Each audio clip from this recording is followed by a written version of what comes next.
Hello, I'm Heather Blakeman. I'm a certified professional dog trainer and veterinary technician here at Dogwood Vet Clinic.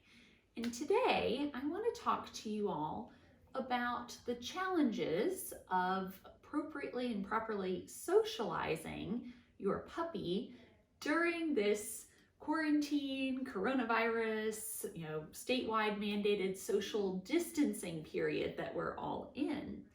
So first, let's talk about what socialization is and why it's important. So our puppies, from about the time they're born until the age of about 12 to 15 weeks, or for the first 3 months of their life, they are in what is called the socialization development period. So this is a critical time window of opportunity that we have to get our puppies ready to live in the human world with us as well-adjusted social adult dogs. So all of our puppies at this age are very open to making positive associations with new and novel objects, people, places, and experiences. And this is because they're just kind of genetically programmed to be that way. So you can think about in kind of wild dog world or feral dog world that they would be, only around hearth and home and family at that age. So that's very, very young puppies. And they would need to quickly bond with their litter mates and their family and where they're being raised. But after they are about 3 months of age, they would need to be able to go out into the world and not act like one of our happy, friendly, silly puppies. They would need to be able to be suspicious and wary and cautious around new and novel stimuli, because that's going to make them more likely to survive. So I always use my Mr. Bear example. So if you think about our happy puppies and we bring them home from the breeder or the rescue you adopted them from, and they're like 7-8 weeks of age, they are just so happy to meet every new person or new thing you introduce them to. They just take to it quite readily. But if they were in wild dog world and they were going out and exploring the world after about 4 months of age, if they approached, a bear for the first time, like a happy, wiggly, accepting puppy, they would probably get eaten. So again, in wild dog world, that keeps our puppies alive. But in people world, when our puppies are 4 months of age and older and they go out into the world, this can often translate to something that looks like a puppy that maybe hasn't seen a man wearing a hat and glasses before, and so they act like that man with the hat and glasses is very scary, and they might act fearfully or be just very cautious and suspicious and really take a lot of time and convincing to warm up to them, which again, in people world, we don't view that very kindly. We see them as kind of, what happened to my wonderful happy puppy? They're spooky and freaky now all of a sudden, and they weren't before. And what has often happened is our puppy just was not exposed to that particular stimuli at the correct time period. So again, we're looking for those first 3 months of their puppy life. We want to try to use this window of opportunity to our advantage and expose them and help them make positive associations with anything that we want them to accept as normal and okay as an adult dog. So that's introducing them to different people of various appearances, children, getting them around, safely other vaccinated, healthy, well-adjusted adult dogs, and doing things like practicing nail trims and handling that they might have or grooming that they might have as an adult dog, all before the age of 12 weeks if possible. So that's all well and dandy, and usually we have all sorts of fun tips for how to do that in the normal world. But now times have changed, and again, our puppy parents these days are facing new challenges, and I just want to give you guys some ideas for how to still accomplish these socialization goals while we're in social distancing periods of time. So we can first start in the home. So you still have so many things that you can use at home.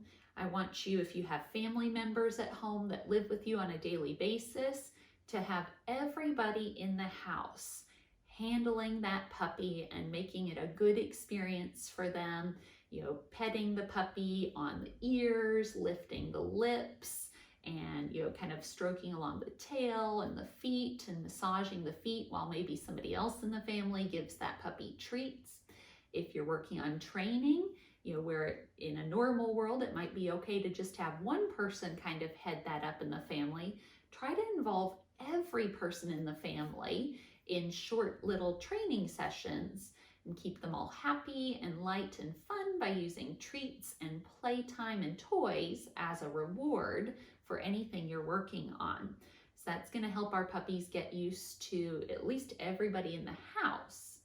And we also want to start working on using the areas around your house to explore different tactile and surface stimulus.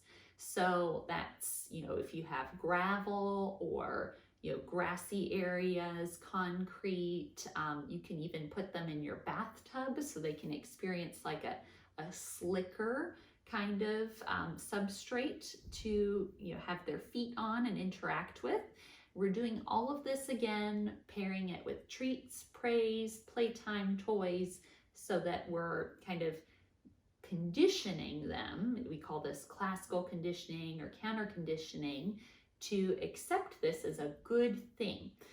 And then we can also, just get them used to things that they may experience later on in terms of grooming. So especially our puppies that can't visit the grooming parlor right now, but are going to someday, like my doodle puppies, or they've got a lot of coat maintenance coming up in the future days. We can get them ready for that now using things you already have in your home. So for instance, a lot of our breeds that get cut down with our clippers can be kind of intimidating for them the first time they hear this sound. It's very loud and it vibrates, so it can be kind of scary to them. You may not have clippers around your home, and that's okay, but if you have like an old electric toothbrush or an old toothbrush head, you can actually use that to get your puppy used to the vibration feel, as well as even just use those soft bristles on the brush to kind of pet around their face, to get them used to that trimming on their belly. Those are sensitive areas that they do need to have some preparation to be able to handle that at a later age without getting too afraid. You can also, similarly, you can use that electric toothbrush on even non-coated dogs to get them used to having the Dremel done at the groomer. So you take your little old toothbrush head and turn on your little motor and then just pet the tips of their toes with that electric toothbrush, and that's going to get them used to that stimulation as well. Really, if you don't have a lot of extra hands in your house, I love using the licky mats, or you can just take a little smear of peanut butter and kind of smear it on the floor or smear it on a baking sheet and just let your puppy go to town licking up that peanut butter, or you can use cream cheese if they don't like peanut butter. And while they're licking on that, you just kind of massage their feet and do all of these other things. So we want to get them used to brushes that they're going to see later on, even if they don't need brushing now. All dogs, but especially our little breed dogs, can benefit from toothbrushing. So if you don't have a pet toothbrush, you can use an old soft bristle toothbrush at home, or just even a washcloth, and getting them used to that handling is a good idea. We also can practice, get things out of your closet and practice dress up. so that when they see other people out and about later on, they're used to having these masks on. So practice wearing your mask around your puppy. If you've got kids at home, have them do a dress up day where they're putting on their old Halloween costumes so you can get your puppy ready for all of the crazy things that they're going to see in the fall for Halloween. And then umbrellas, hats, glasses, all of that you can do in your own home. Now we also can do things away from home safely. So we can get our puppies in the car and go on a little car ride. So you always want to get them socialized to just car trips on their own, but you can take your car trip to a nearby park or an area in your neighborhood where people will be walking, and you can safely sit inside your car and feed your puppy treats every time another person, and hopefully maybe they're walking their dog, so you can see people and dogs of different shapes and appearances from a safe distance. If you're going to go on a walk with your puppy, make sure you first protect yourself by socially distancing yourself 6 feet or more from other people. This is also a good idea with strange dogs you don't know. We really have to be careful and cautious with our baby puppies, because all of these puppies that are in our socialization window are not going to be finished with their full puppy booster series yet, and their maternal immunity hasn't worn off. So we're still susceptible to things like parvovirus. So you don't want to pick like the most frequently, traveled spot by all the neighborhood dogs to walk them in, because those things can live in the ground and be transmitted through feces and things like that. So we want to pick some areas that are less traveled by other dogs if we're walking our puppies. Let's talk briefly about concerns with pets and the coronavirus. So the AVMA has released a lot of good information, and we've actually released our own blog talking more about this, but at this point in time, there's no real evidence that pets are a true concern of transmitting the COVID-19 virus between people, other than as a fomite. So of course, and our pets don't make good fomites, unlike some of the more solid, non-porous surfaces do. Our pets are very porous surfaces, so they're typically not going to transmit that. But of course, if you yourself are sick or in quarantine, you should absolutely keep your puppy at home, and you should try to have other family members who are not sick do all of the care of that puppy in that scenario. So we can also, lastly, help you guys ourselves with socialization. So your puppy is of course still going to the vet, because puppy vaccines are definitely essential, because puppies are so they're vulnerable to disease transmission at this age, and they do need to have their vaccines kept up to date. But your veterinarian can help you with socialization, and their vet team. So what we're doing with our puppies that come in is we're just taking a few extra minutes, since they're here already, to go ahead and practice, getting them ready for a nail trim. Even if they don't need a nail trim really, we're kind of doing a pretend nail trim, just holding the nail trimmers up to each nail while another technician feeds treats. We're feeding treats while the doctor's doing their exam and all of their handling. And we might even take just a brief little trip around the clinic just to explore some novel environments that are all, of course, well cleaned and disinfected and safe for puppies to visit. But that's another great opportunity that we have right now in this, odd time where a lot of options are very limited, where your vet team wants to help you prepare your puppy for later days where they can hopefully go back out into the world and be a part of society in a more normal way. So before I let you go, just want to give you a few more tidbits for other challenges that are facing our puppy parents at this time. This is still somewhat socialization related, but we need to practice alone time with our puppies.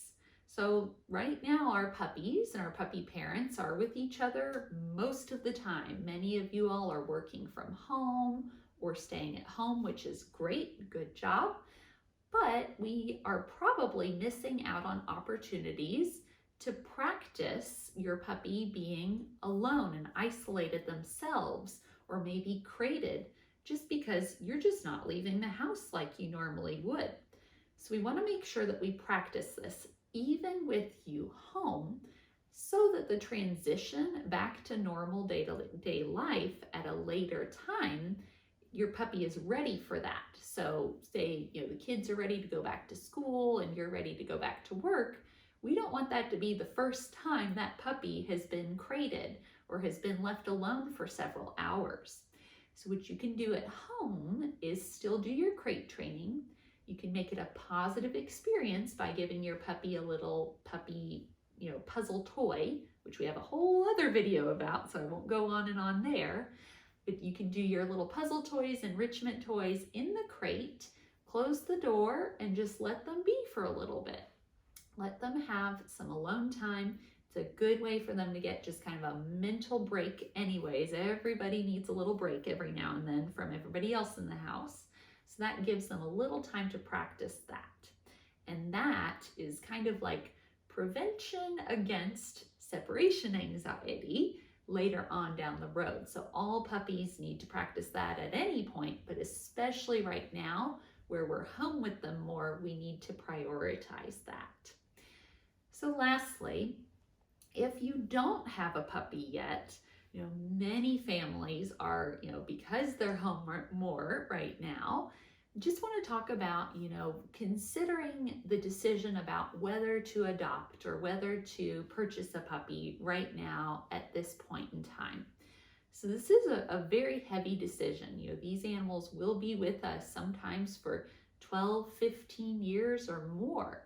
So our puppy parents or our potential future puppy parents that are considering this, just want you guys to think about, not necessarily just what your life looks like right now where you can be home with them all the time, but think ahead to the future.